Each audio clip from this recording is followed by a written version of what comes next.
L'heureux mariage entre un moteur américain et une carrosserie canadienne a permis la vente d'1 million de voitures. Comme toutes les McLaughlin Buick canadiennes de 1929, cette voiture a une pompe d'amorçage Dole pour démarrer par temps froid. Oubliez les mots demi ou semi quand il est question de la Plymouth GTX 1968, car c'est une EMI. Le pilote Bobby Isaac disait que le moteur EMI faisait un bruit affreux au ralenti, mais qu'il avait une accélération hors pair. La plus belle voiture américaine jamais conçue s'avère légèrement avant-gardiste pour son époque. Grâce aux soldats qui rentraient de la guerre et le pouvoir d'achat qui augmentait, il y avait un marché pour cette voiture. Et ce, même si elle était en avance sur son temps. Résistance, puissance et renaissance. Trois beautés d'acier qui vous en mettront plein la vue.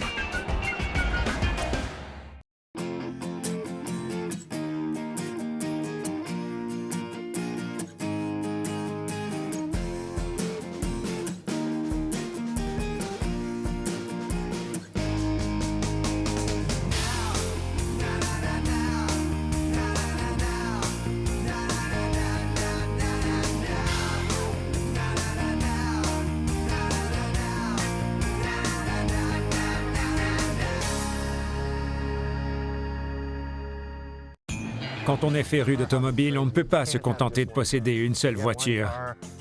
On en voit une nouvelle et on se dit qu'elle est superbe. Le problème est que je les aime toutes. Quand on me demande combien j'ai de voitures, je réponds « plus que mon mariage ne me le permet ».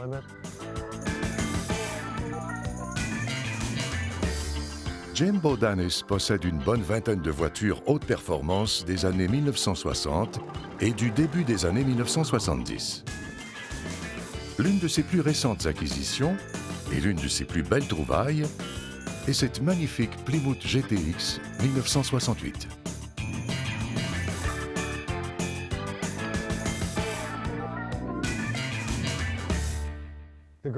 Cette voiture est géniale parce qu'elle a toutes ses pièces d'origine.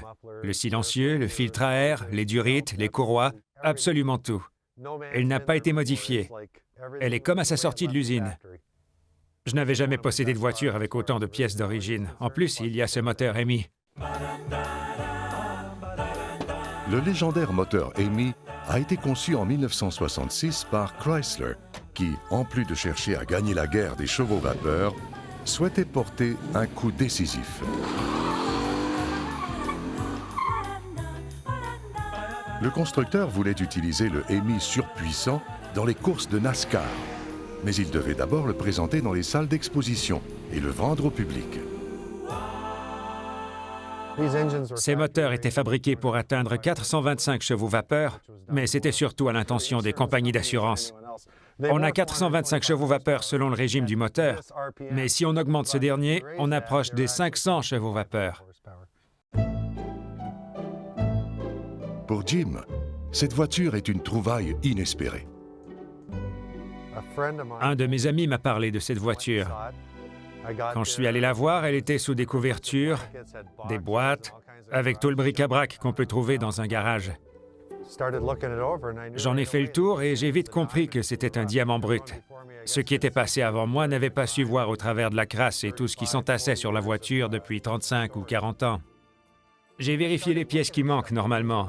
Le silencieux, le pot d'échappement, l'intérieur, tout était là. Le tapis était d'origine, la garniture de toit en parfaite condition. C'était sale, mais il ne manquait rien. Je savais que c'était une bonne affaire. Tout était là, en effet, mais pas forcément au bon endroit.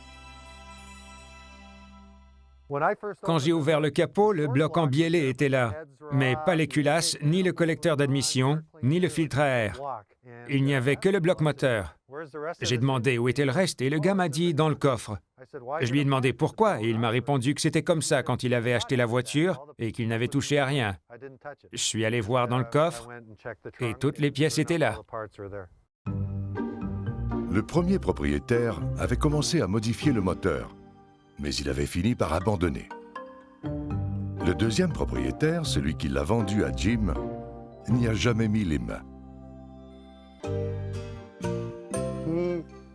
Il avait acheté la voiture dans cet état et il l'avait entreposée dans le garage de sa mère, qui la cognait tous les jours en ouvrant la portière de son auto.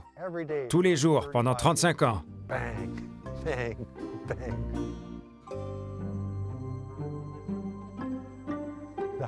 Cette maison est à un coin de rue de celle où j'ai grandi. En fait, j'y livrais le Toronto Telegram quand j'étais petit. Il y avait cette voiture pratiquement sous mon nez pendant tout ce temps.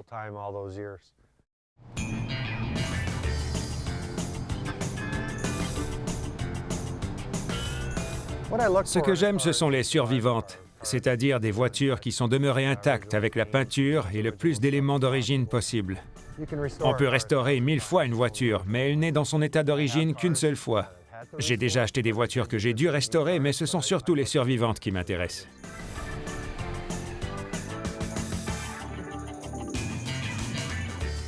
Il n'y a pas de voiture parfaite 100% d'origine sur le marché. Il y a toujours quelque chose à arranger. Il y a toujours une petite chose ou une excuse pour partir à la recherche d'une pièce avec le bon code de date. Mais celle-ci, je n'ai rien eu à faire. Tout était là. Après avoir remonté le moteur, Jim s'est mis en tête de retrouver le premier propriétaire de la voiture. J'ai trouvé un bon de garantie du concessionnaire où il y avait le nom du premier propriétaire et son adresse. J'ai cherché sur Internet s'il y avait quelqu'un de ce nom à cette adresse, et c'était le cas. J'ai appelé, une vieille femme a répondu. Je lui ai expliqué que j'avais acheté une voiture ayant appartenu à quelqu'un de sa famille. Elle a dit « C'est la voiture de Steven !» J'ai demandé si c'était son mari. Elle m'a dit que c'était son fils et qu'il tenait beaucoup à cette voiture. J'ai demandé s'il était toujours en vie et elle a dit qu'il vivait au Texas. On a discuté comme ça un bon moment et alors que je m'apprêtais à raccrocher, elle m'a demandé combien je l'avais payé. Quand je lui ai dit le montant, elle a fait « Merde alors !» Jim admet avoir payé 75 000 $ pour cette voiture. À l'origine, elle vaut à peine un peu plus de 3 000 $, et ce, même avec l'option émise. Mais pour Jim Bodanis, ce n'est pas une question d'argent. Pour lui, trouver, entretenir et conduire une voiture musclée survivante, c'est s'approcher un peu plus de la perfection. Quand j'ai ramené la voiture chez moi pour la remettre en état, j'avais hâte au jour où je la démarrais pour aller faire un tour. J'imaginais que la voiture me disait « Hey, merci de me ramener sur la route. Ça me manquait. Ça fait plus de 35 ans que j'attends ce moment. »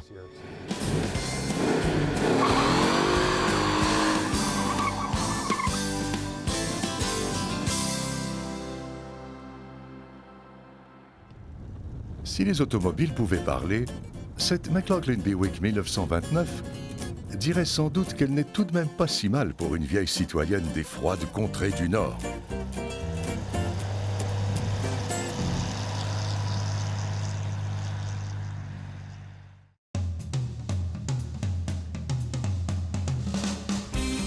La McLaughlin Buick 1929 n'est pas de celles qui s'en laissent imposer.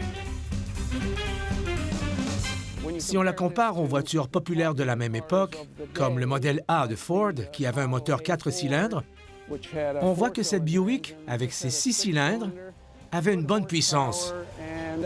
Et avec son différentiel à braquet réduit, elle pouvait rouler bien plus vite que toutes les autres Buick 1929. Ce n'est pas la même chose que ce qu'on appelle aujourd'hui un surmultiplicateur, mais ça permettait d'atteindre environ 110 km/h. Comme les routes étaient en terre à l'époque, je ne suis pas certain que les gens avaient envie d'aller aussi vite. Mais la plupart des autres voitures particulières 4 portes ne dépassaient pas les 90 km/h, alors que celle-ci pouvait aller au-delà de 110. Si on voulait, on pouvait rouler toute la journée à 100 km/h, mais il fallait souvent refaire le plein.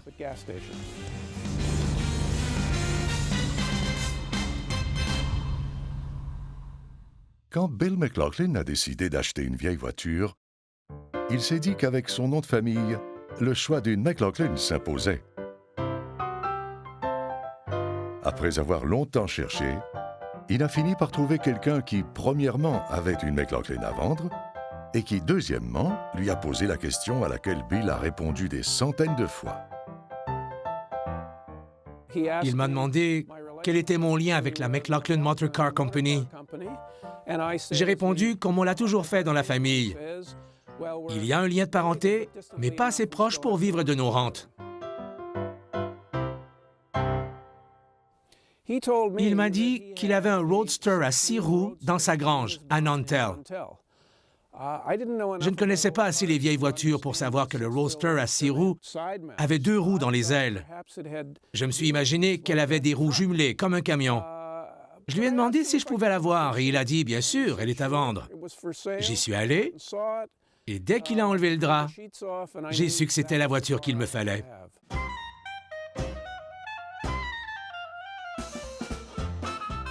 Le nom McLaughlin a été associé à différents types de véhicules pendant plus de 150 ans.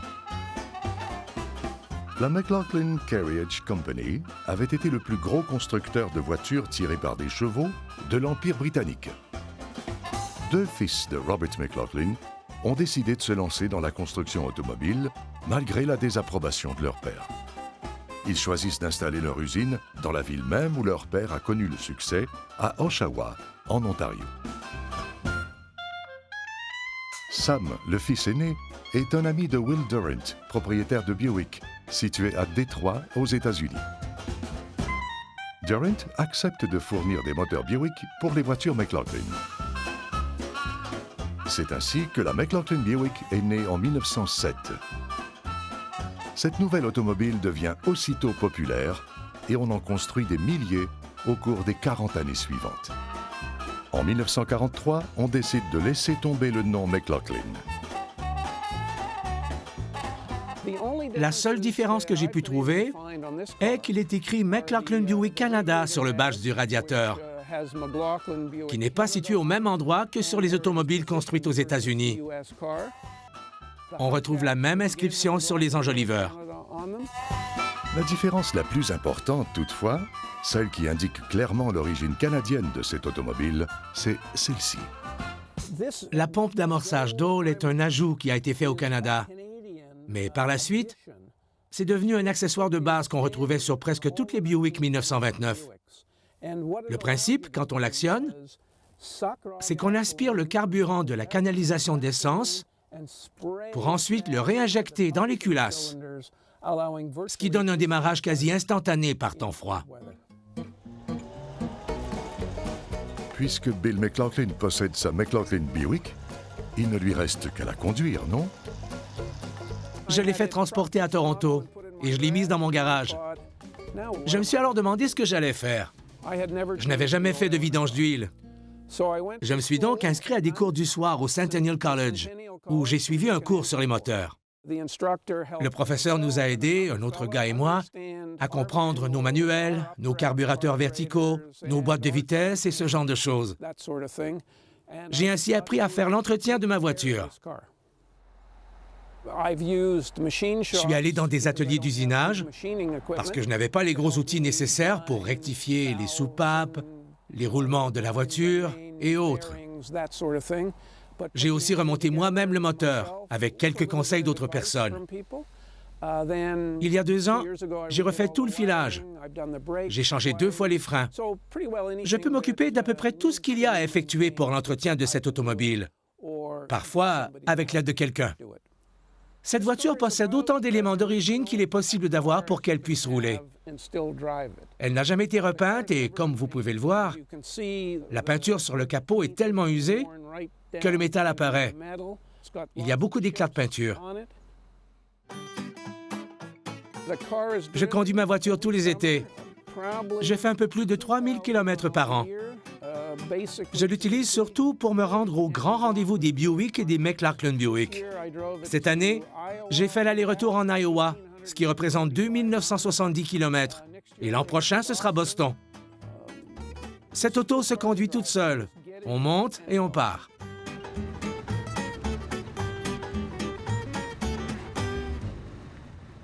Ce qui nous révèle la vraie personnalité de cette voiture octogénaire. Le Roadster, c'était la voiture sport de l'époque. C'était en quelque sorte la Corvette de 1929. Des jupes latérales, pas de vitres, un siège auxiliaire qu'on peut replier, une portière qui permet d'accéder à ce siège escamotable. Ainsi, lorsqu'on allait jouer au golf seul, on pouvait ranger son équipement dans l'espace de ce siège. Quand ils étaient petits, mes enfants se faufilaient dans cet espace. Lorsqu'on allait à un rendez-vous de propriétaires de voitures anciennes ou en balade, s'il faisait froid, ils entraient dans cet espace et refermaient le couvercle. Quand ils s'installaient là, je leur demandais toujours de chanter afin de m'assurer que tout allait bien et qu'ils n'étaient pas incommodés par les gaz d'échappement qui auraient pu s'infiltrer dans cet espace. Je leur disais que s'ils ne chantaient plus, ils devaient ouvrir le siège escamotable. Et qu'arrivera-t-il à cette vieille McLaughlin quand le vieux McLaughlin en aura fini avec elle? J'ai 3 enfants et 2 beaux-enfants. Bien qu'ils aiment tous partir en balade dans cette voiture, aucun n'a de talent particulier pour la mécanique et personne ne vient me donner un coup de main au garage. J'espère toutefois qu'un de mes enfants ou petits-enfants finira par s'intéresser à l'entretien de cette voiture, afin qu'elle puisse rester dans la famille. Les amateurs de vieilles voitures se considèrent comme le gardien de leur auto et espèrent que leur successeur en prendra bien soin.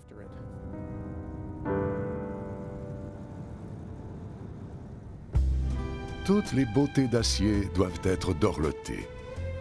Après cette robuste octogénaire, voici une auto un peu plus raffinée.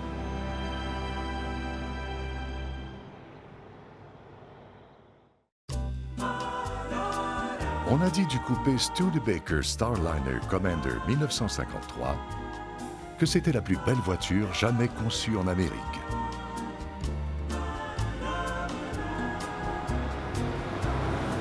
Selon moi, c'est la première belle voiture conçue après la Seconde Guerre mondiale. Ce style de carrosserie a duré plus de 10 ans, jusqu'à la chute de Studebaker, jusqu'à la Gran Turismo Hawk, dont la forme est légèrement différente.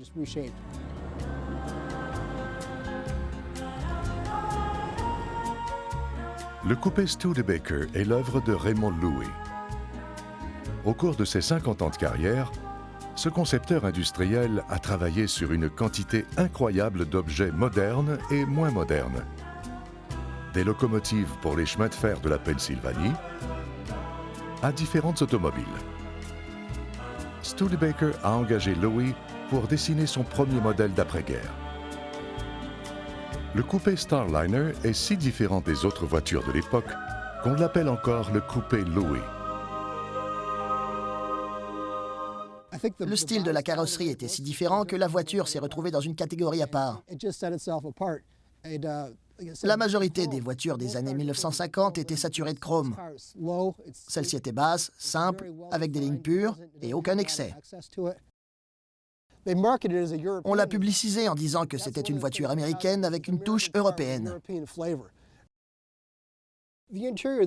L'intérieur est différent de celui de la plupart des voitures de l'époque. Il est simple, net, élégant. La plupart des autres voitures ont une forme bombée à l'avant, et les jauges semblent avoir été ajoutées. Ici, tout est intégré. C'est simple, fonctionnel, tout en restant attrayant. Ça peut faire penser au cockpit des avions de l'époque. Les jauges ont une visière, ce qui permet une bonne lisibilité, peu importe l'éclairage.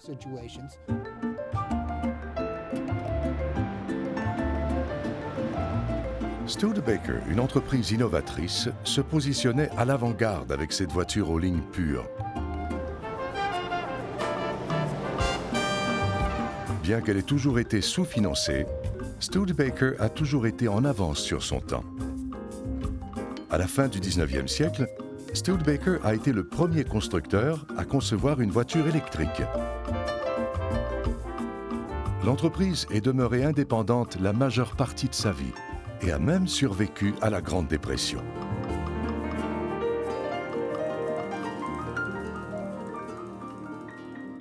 La dépression a affaibli, voire tué certains constructeurs automobiles. Ceux qui ont survécu en sont ressortis plus forts, car ils ont récolté les contrats du gouvernement lors de la Seconde Guerre mondiale. Après la guerre, ils ont profité de l'argent amassé pour concevoir de nouveaux modèles. En 1946, Studebaker a été le premier à offrir un tout nouveau modèle, devançant même les trois grandes de l'industrie automobile. En 1952, il a proposé ce coupé qui surprend beaucoup de gens. Cette voiture s'est vendue 4 fois plus que les berlines, ce qui est incroyable, parce qu'une petite voiture 2 portes, ce n'était pas ce que voulaient généralement les familles. Elle s'est pourtant très bien vendue. Grâce aux soldats qui rentraient de la guerre et le pouvoir d'achat qui augmentait, il y avait un marché pour cette voiture. Les gens voulaient quelque chose de différent. Il s'est produit le même phénomène 10 ans plus tard avec la Mustang. Cette voiture était avant-gardiste de ce point de vue. Mais elle s'est bien vendue et son style a résisté à l'épreuve du temps. Ce coupé se trouve au musée Automobile Club of America, à Hershey, en Pennsylvanie. Il est en excellent état et presque entièrement d'origine. Il a moins de 5000 km au compteur. À ma connaissance, il s'agit des pneus d'origine. Il y a un autocollant de vidange d'huile qui est d'époque. Le premier propriétaire de la voiture a fait la vidange à environ 1000 km. Comme les vidanges doivent avoir lieu tous les 5000 km, il n'est pas encore temps de faire la seconde.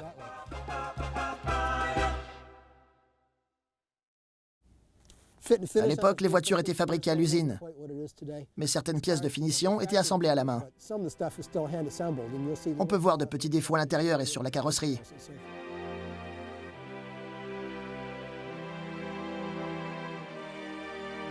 Les moteurs 6 cylindres et les petits V8 étaient considérés comme peu puissants à l'époque. Et pendant 10 ans, Studebaker a refusé d'apporter des changements importants de conception, ce qui a contribué au début de sa chute.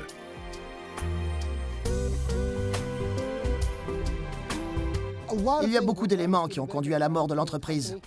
Elle a fait une remontée en 1959 avec la Lark, la première petite voiture américaine à obtenir du succès. Mais le conseil d'administration ne s'entendait pas avec la direction de l'entreprise quant à la façon de gérer les profits. On a utilisé les profits engendrés par la Lark pour continuer la production des autres modèles de voitures et de camions. Mais on n'a pas réussi à garder le rythme des trois grands de l'industrie. Et Studebaker a dû mettre fin à ses activités. Les coupés Louis ont un autre problème, l'oxyde de fer, autrement dit la rouille. La rouille commence par envahir les fentes latérales, puis se propage au reste du véhicule. Mais au bout du compte, il n'y a rien, pas même la rouille, qui ne soit parvenue à détruire tout à fait ce superbe exemple de beauté d'acier.